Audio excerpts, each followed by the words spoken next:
From the 22 News Plus studio,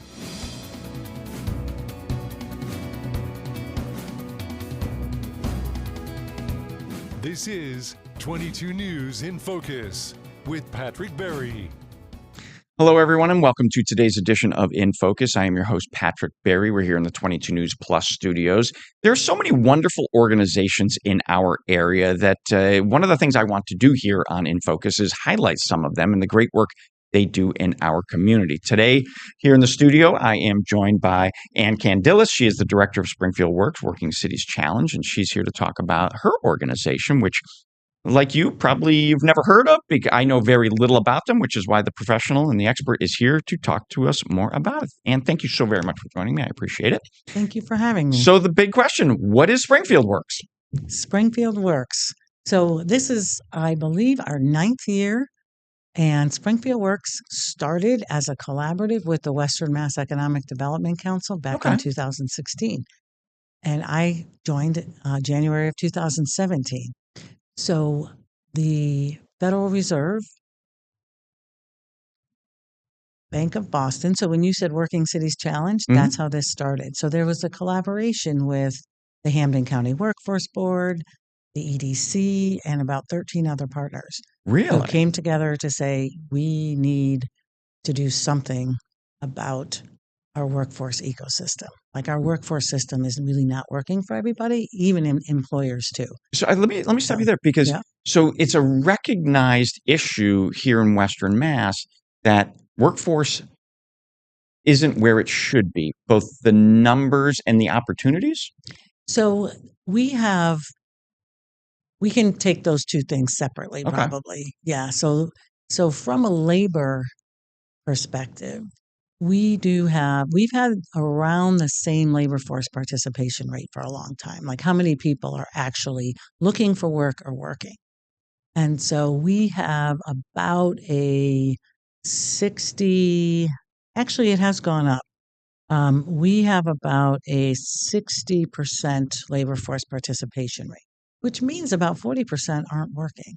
And so there is a lot of room for people to enter the workforce, but we have more work to do in terms of the ability to access and find good jobs. So looking at this slide here, the labor force participation rates, so Massachusetts is 67% or so. Yeah. And then you get into Springfield Metro, Springfield City. Yeah.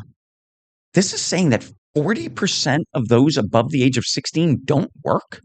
Yes, that's about right. But now that includes those who are disabled and can't work. That includes those that... So there are subcategories of that with valid reasons. Yeah, the 40% is really those who aren't looking or aren't in the labor force. Okay. So it's really people who are sitting on the sidelines, I'll say. Okay. And there's a whole host of reasons why that is. It might be that they can't work.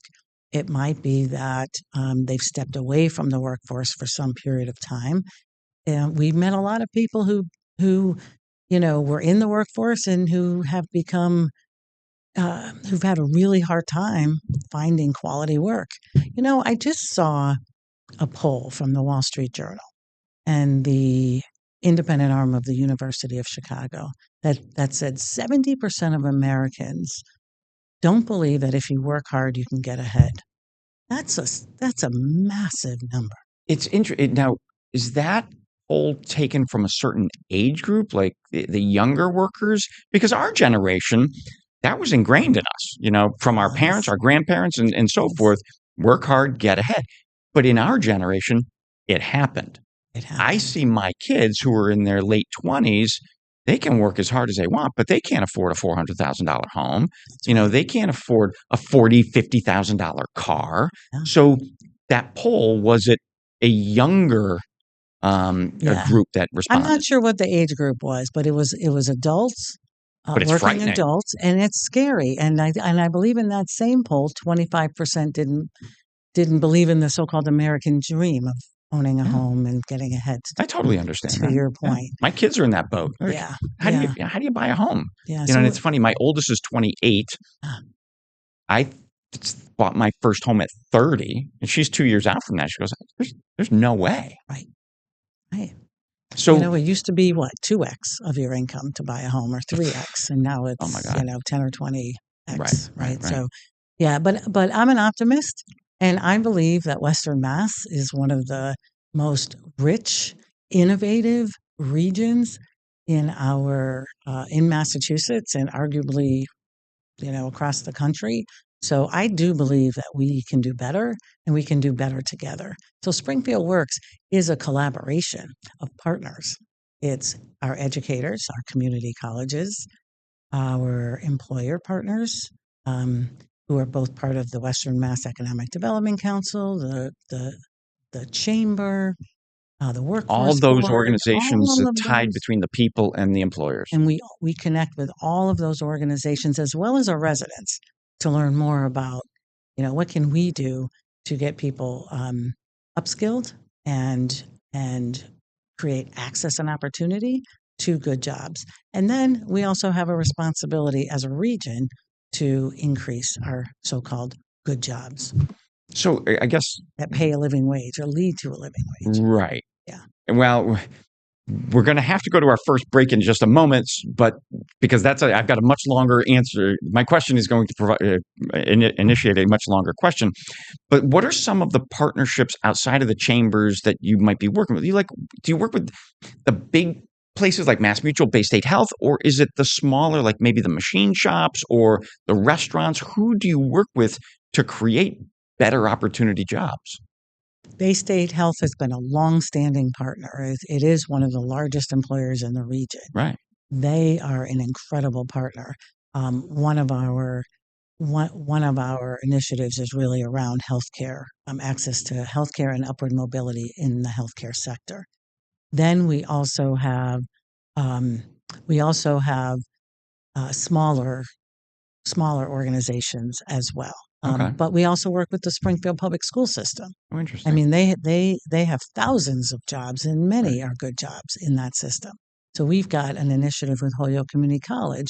It's our fourth year, 16th cohort for paraeducators to teacher pathways. So we really have some wonderful partnerships. Perfect. We're up on our first commercial break. We're going to dive into that a little bit more when we come back. We'll see you in a moment. This is 22 News in Focus with Patrick Berry.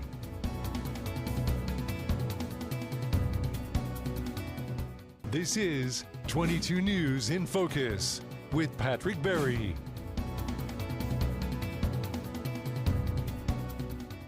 Welcome back, everyone. We're here in the 22 News Plus studio. I'm here. I've got Ann Kandilis across the desk from me. We're talking about the Springfield Works program and how they're helping residents throughout Western Mass.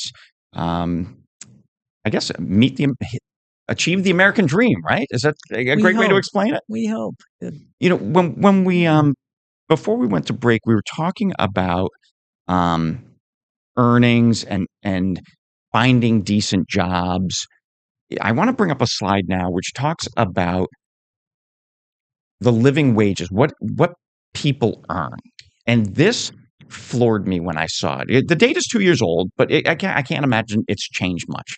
So a living wage is nearly $50 an hour, but minimum wage is $15 an hour. And the federal minimum wage, I think, is still $8 an hour. There's a huge disparity there. Now, but I look at it as from an employer standpoint, tariffs have gone up, supply costs have gone up. So to break even, they're paying their people less. Does that sound right? I mean, do I have that right?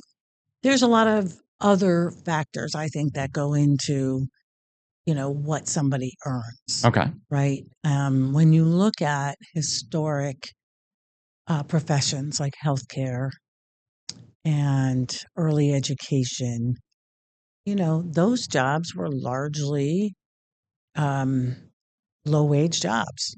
Right.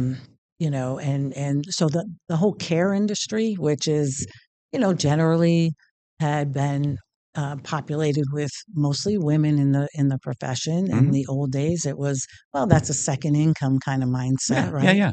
And so that, those areas, when you look at healthcare, the frontline work, it's low wage. And Absolutely. these are really important jobs. And we saw that during the pandemic, right? Right. Oh, yeah. With COVID, you could These really are the people see, taking care of our parents, our loved ones in yes, hospitals, and they're making and minimum how, wage at, maybe a yes, little bit more. and how critical they were Right. to the health of family, community, their own lives, their own kids. So there's a disparity in the ability to really make a living wage. So when you think about what does it take to live, right? A family of three, Yeah. and our most common size family is a single head of household, 2 kids. So we have, and many times it's led by a woman, a female. And what we see is that, you know, at a minimum, it takes $55,000 or more to live. Right. And that's Western Mass, and that's cheap. Like that's basic Exactly. self-sufficiency, Yeah. right? No savings, no vacations, none of that. And they're taking home 32,000. Right. So there's a big gap. To your point, there's a big gap. So those people never really catch up. They're always living, it's above the poverty line, but they're always living paycheck to paycheck. And we all know it. We've seen it in the news everywhere. The personal debt crisis is at an all-time high. And these are the groups of people. I need to buy groceries. I'm going to put it on my credit card. So how do we break that cycle? Yeah, I'm glad you asked that question. The average person doesn't have $400 Right. for an emergency, a flat tire, a car repair. Doctor visit. Yeah, yeah. So one of our major initiatives, like we've been tackling systems, right, and systemic barriers to employment and upward mobility. So economic mobility is really one of our primary areas of focus. I call this the inside up kind of mentality, Okay. which is you target the underemployed in low wage jobs with a focus to upskill into living wage jobs. A great example of that is worker access to a nursing pathway. So we have an initiative called Equitable Career Pathways in Nursing, and we're working with our 2 community colleges, Bay State Health, Caring Health Center, and Holyoke Community College has been a longtime partner for us. So in working with those partners, we've mapped and we're navigating. There's a partnership that was invested in by the state to actually invest in those patient care technicians, those CNAs making $17 an hour, Right. to actually get them to practical nurse over a 2-year period, which will then lead to wages that look more like $35 to $40 an hour. So they're creating that career ladder. Career So ladders. Yeah. you start at the bottom rung. Everybody starts at the bottom rung. Yeah. No matter what career you've got. I started at the bottom rung, you started at the bottom rung, but you have to work your way up. But now there's help. There's a There's a pathway, strategy and a there's strategy coaching to in get this. there. Yes. Okay. Yes. So we have coaches. The paraeducator one track I mentioned before, that can be a pathway to teaching. So we make these pathways visible, and there's coaching that goes with that. Now, there is one thing that is part of our when we have 3 priorities, right? So we talk about community empowerment, getting access. I call that outside in, getting that first job or getting a job. Mm-hmm. Then there's that economic mobility piece. How do I move up? How do I get a better job? Yeah. That's that inside up piece. Then there's the policy and advocacy side. What are the conditions that policy is actually driven to create barriers? So how do we shift that and create the conditions for economic mobility? And that is a major priority for us. And one of our major initiatives is called Bridge to Prosperity. And that addresses what's called the cliff effect. Okay. So when we talked about somebody making $33,000 and they need $50,000, how do we think they're paying for that difference? Some are receiving food support. Mm-hmm. SNAP is usually how that's referred. They receive housing subsidies, childcare subsidies. So often the benefits or the public assistance that people are making or receiving help close that gap. Okay. And there's a trap, and we're going to talk about that trap. All right, perfect. And I can do it now or I can do it later. Perfect timing because we're up on our second commercial break. Okay. We'll be right back after this. This is 22 News in Focus with Patrick Berry.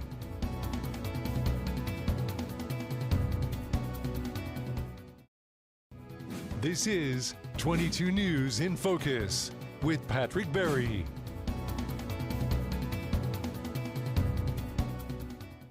Welcome back, everyone, to today's edition of In Focus. I am your host, Patrick Berry. We're here in the 22 News Plus studio. And Kandilis from the Springfield Works program is here to talk about all the great work they're doing in our community to help people achieve the American dream. But it all starts with certain steps to get going, finding careers, working your way up the ladder, like we talked about earlier. But Ann, just before break, you said there's a trap. What is that trap? That's the public benefits cliff effect trap. Explain that further.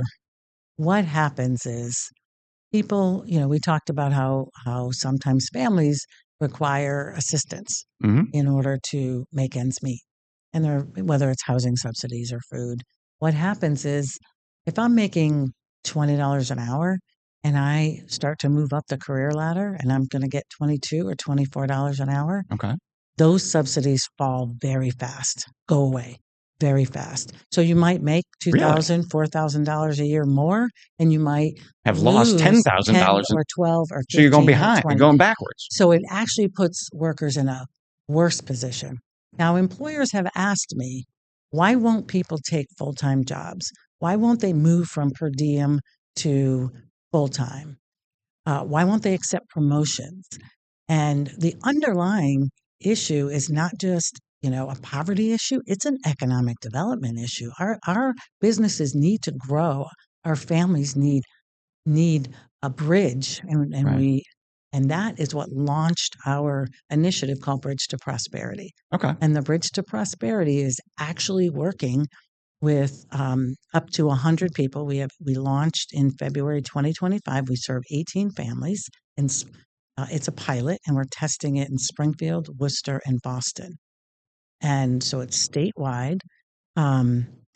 We are supporting the loss of those public benefits with these participants. They receive $300 to $700 a month as they move up the career ladder to close that gap.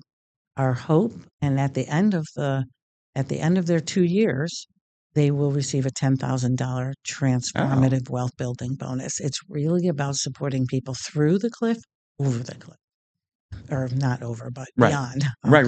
Yeah, I know what you mean. Yeah. So we work with organizations across the state and really looking at policy change to change exactly how we create that inside up, that economic mobility, that opportunity for a better job. So I'm trying to think of the way to phrase this, plenty of programs to help, but not the right policies in place to help? So there's both. Okay. So we have great programs. Oftentimes, programs are able to sort of solve one problem, but families really have multiple training needs. People to get a better job. Yeah. But like you said earlier, you need childcare and you need transportation, exactly. and you might need some support for other reasons. And so this collaborative actually, we have partners. So in Springfield, we have United Way Thrive as our coach, Worcester Community Action in Worcester, and Women's Money Matters in Boston, as well as our employer partners of Boston Medical, Bay State Health, and we have others. We're hoping to do early education in our next cohort. So that's what we're working on now.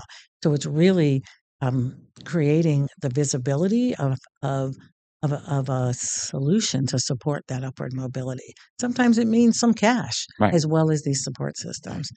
But I am thrilled. 6 people from the LPN, that practical nurse program I talked about, are in our pilot. And we're really looking at other sectors. So you've got all these great ideas, these great programs, and that you've created. You've cultivated incredible partnerships.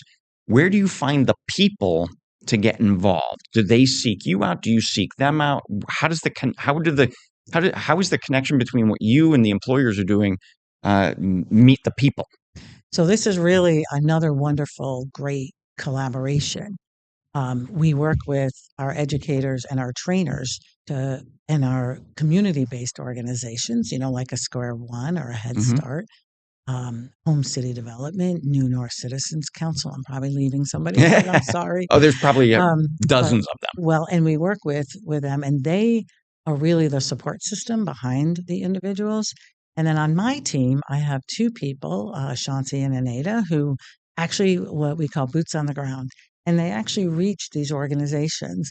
And with our Holyoke Community College partner, we bring people into the clean energy sector training, that they provide, the paraeducator training we talked about, the Bay State Health folks. These were incumbent workers, so these are already workers in low wage jobs. But we're, as I like to say, we're doing some boots on the ground, and that's how they come in.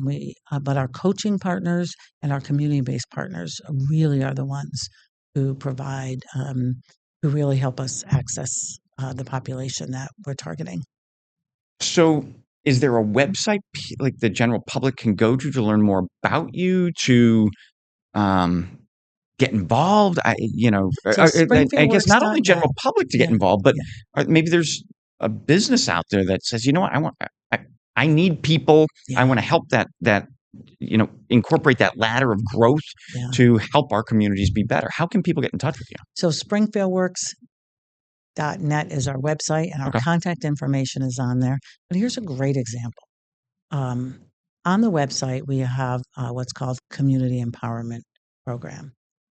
And over 500,000 people in Massachusetts have older queries, like criminal offense records, older. So they've been clean for years, and they're shut out of the system. That's one of our target populations, for example. So working with our community-based organizations, you can find information like that on the website. So we have a lot of information about the Bridge to Prosperity pilot, the community empowerment work, the equitable career pathways work for nursing. That actually needs to get updated, which we'll do. But we have a lot of information on our website, and they can contact me. And my contact information is on the website, a.kandilis@springfieldworks.net. So how big a staff do you have? So I have a very small staff because we work with partners and consultants a lot. And that's the beauty of this work. I have 2 full-time people and a part-time person, as well as, we get some backbone support from the Economic Development Council. And then I have longtime consultants. One helps us in our trauma-informed work, our assessment work, really understanding the population we're trying to serve with her lens of trauma-informed work. So Terry Haven, and then Shanti Beret I mentioned. She's a consultant since she's been here as long as I have. So she's been with me. You met her prior. Absolutely. She has really run our sort of workforce development skills-based initiatives that are so significant in sort of creating that mind shift of screening in great qualified candidates using skills-based hiring. So Shanti's been a big part of that. And Nada also, I have a consultant that does our data. Roland. So we a lot of work done with a small but powerful group. And then my 2 full-time and my intern are powerhouses. One runs Kristen Joyce runs the Bridge to Prosperity pilot that we just talked about. And I can't thank you enough for joining me today, giving us a little bit of an insight into your program and all the great work you and your staff are doing with our community partners. Thank you so much for joining me. Thank you for having me. It was a pleasure. Good seeing you. Too. This is 22 News in Focus with Patrick Berry.